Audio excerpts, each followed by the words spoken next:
La necesidad de poder visibilizar los feminicidios venía dándose en el Ecuador a partir de varias marchas, acciones de distintas organizaciones. Sin embargo, en el 2016, cuando se convoca la Marcha Nacional contra los Feminicidios de parte de Vivas Nos Queremos, empieza a ser mucho más necesario poder mapear qué es lo que estaba pasando, ¿no? Poder verlo dentro de un mapa a nivel de territorio ecuatoriano con respecto a esta crisis y urgencia que significa el asesinato a mujeres por razón de género. En el 2017 se juntan varias organizaciones, entre las cuales está la Red Nacional de Casas de Acogida, Fundación Aldea, Taller de Comunicación Mujer y CEDU. Al comienzo, todas estas organizaciones empiezan a hacer el registro de los feminicidios, una ardua labor de parte de quienes registran y hacen el seguimiento y verificación, como es CEDU y la Red Nacional de Casas de Acogida, y después, ¿no es cierto?, toda esta información se analiza comunicacionalmente de parte del Taller de Comunicación Mujer y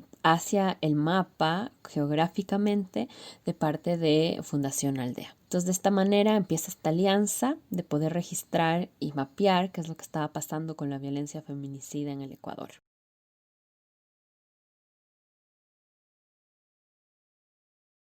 Somos parte de una red territorial como casas de acogida.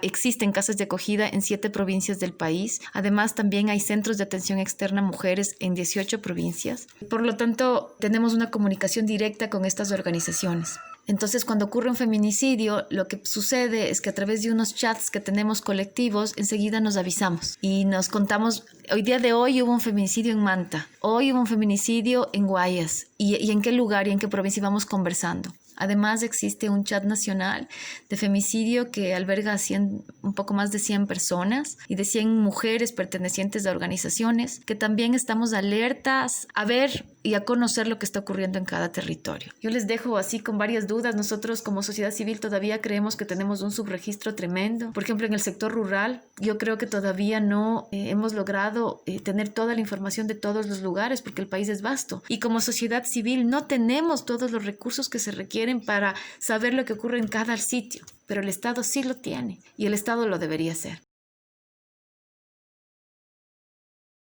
La metodología que utilizamos para el registro, análisis y mapeo de los feminicidios de parte de Alianza Mapeo consiste en buscar en varias fuentes. La primera fuente es la información que corresponde a los medios de comunicación, donde se hace pública las agresiones o los feminicidios. Después, otra de las fuentes muy importantes para nosotras es la Red Nacional de Casas de Acogida, donde obviamente tienen acceso a la información de manera local y donde muchas veces las familias acuden en búsqueda de ayuda, y ahí es donde también se comprueban muchos datos alrededor de qué es lo que ha pasado y alrededor de las vulneraciones. Y finalmente también tenemos acceso al sistema SICJE, que es el sistema de la judicatura, donde se hace el registro de los feminicidios y de las agresiones, de los delitos, diríamos, porque no siempre entran como feminicidios con esa tipificación. También las redes sociales de periódicos locales también enseguida ponen los casos en las redes como Facebook o Twitter, y después también los contrastamos con algunas noticias oficiales, o hay un registro también de la Policía Nacional que suele sacar lo que se hizo durante la semana o durante el mes, y ahí también se cubren algunas muertes violentas. Finalmente, cuando se ha pasado de todas estas fuentes, se ha hecho una verificación de que la información corresponde a la persona, de poder buscar como toda la información alrededor de los hechos. También buscamos, por ejemplo, información como quiénes son, si la mujer tenía hijos o no, si estos hijos ahora están huérfanos, si eran menores de edad, si dependían de ella. También ponemos datos acerca del agresor, ¿no? Porque para nosotras es importante caracterizar quiénes son los agresores para desmitificar esta idea de que son personas enfermas, sino mostrar que son hombres comunes, ¿no? Que están siguiendo los patrones enfermos de la masculinidad, pero que son estructurales. Entonces no son una persona aislada enferma, sino que es lo más común. Por eso recogemos información sobre las víctimas, sobre el agresor, sobre el entorno de agresión. Además, buscamos información sobre si la mujer tenía una boleta de auxilio, si había presentado una denuncia previa, si había algún tipo de ya conocimiento del Estado alrededor de esta situación de violencia, ¿no?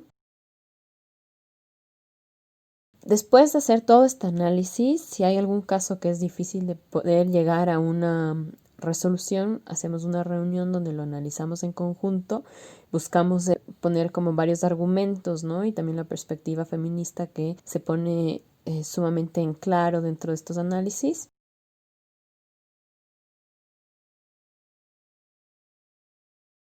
Entonces hacemos todo ese paneo, toda esa búsqueda para intentar tener algunos datos o algunos números que reflejen lo que ocurre en realidad. Estos años en los que hemos generado este registro nos han dado la seguridad de que como sociedad civil necesitamos tener información, producir información para poder interpelar a las instituciones públicas y decirles no hay 30 femicidios como están diciendo ahora en el último reporte de julio del 2020, sino que hay 60 femicidios y que durante la pandemia del COVID han habido 43 femicidios. Y entonces podemos dialogar con el Estado y sentarnos en una mesa y decirle, no, tienen que ampliar sus criterios de cómo registran. Porque el problema que hay es que el Estado registra solamente aquellos que son acusados o judicializados como tales desde el inicio. Es decir, cuando hay un levantamiento de un cuerpo por una muerte violenta, si es que el fiscal no acusa como femicidio, eso ya no se registra. Entonces, lo que nosotros hemos pedido al Estado y a las instituciones que tienen competencia es que empiecen a abrir los criterios y ampliar su metodología para que pueda las cifras oficiales dar cuenta de lo que realmente está ocurriendo. Entonces, el objetivo, digamos, de este registro de femicidios desde sociedad civil es producir información que permita contrastar la política pública en cada territorio y decir, en Manabí, estos últimos 2 meses, de entre julio y agosto, han habido muchos femicidios. ¿Qué pasó? ¿Dónde está la acción pública? ¿Dónde está el sistema de protección integral? Ya fue a esas comunidades, por ejemplo, donde mataron a 2 hermanas. ¿Qué pasó con los hijos de esas chicas? Con los bebés. ¿Quién está respondiendo frente a eso? Porque para eso te tiene que servir una información, para eso nos tendría que servir un dato. Para decir, en el Guasmo Sur ha ocurrido un feminicidio, vamos a ir a intervenir ahí a ver qué ha sucedido.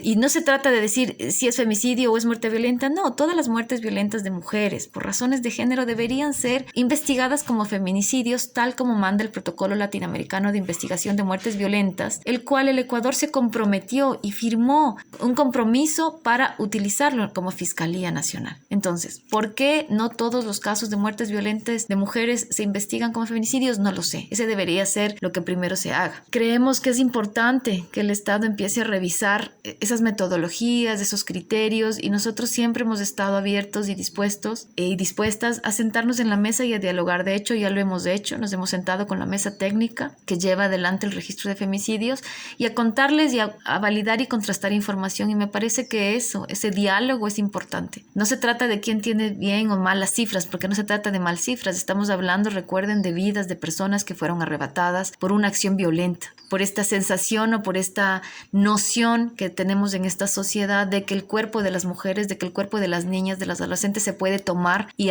no va a pasar nada. Se puede tomar, quitar la vida y no pasa nada y queda en la impunidad. Por ejemplo, decirle al Estado que las muertes de niñas que fueron asesinadas por sus padres, o como ellos le llaman, como es una muerte indirecta porque mató a la mamá, pero no mató, y ahí en esa situación también resultó muerte la hija, para nosotros son 2 feminicidios, porque las 2 vidas fueron arrebatadas por la violencia femicida. Lo mismo cuando una adolescente es violada y luego asesinada, no es violación con resultado de muerte, eso se llama femicidio y debería ser acusado como femicidio, tal como está tipificado.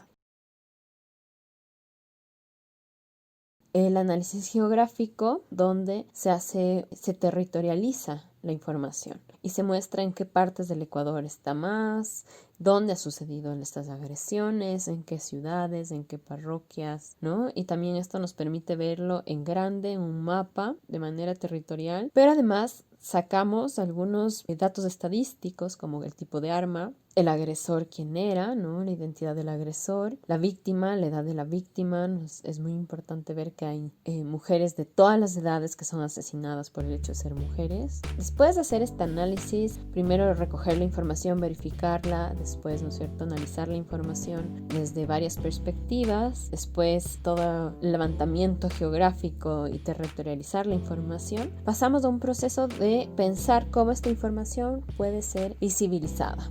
Entonces hemos creado algunas herramientas, entre esas una página web, un boletín que sale con la información lo más actualizada posible y infografías que nos permiten mostrar de mejor manera los datos, las cifras y las estadísticas para que sean más fáciles de analizar a nivel local y nacional en los momentos de incidencia, ¿no? Para que esta sea la herramienta de las organizaciones sociales. De esta manera es que se elaboran los mapas.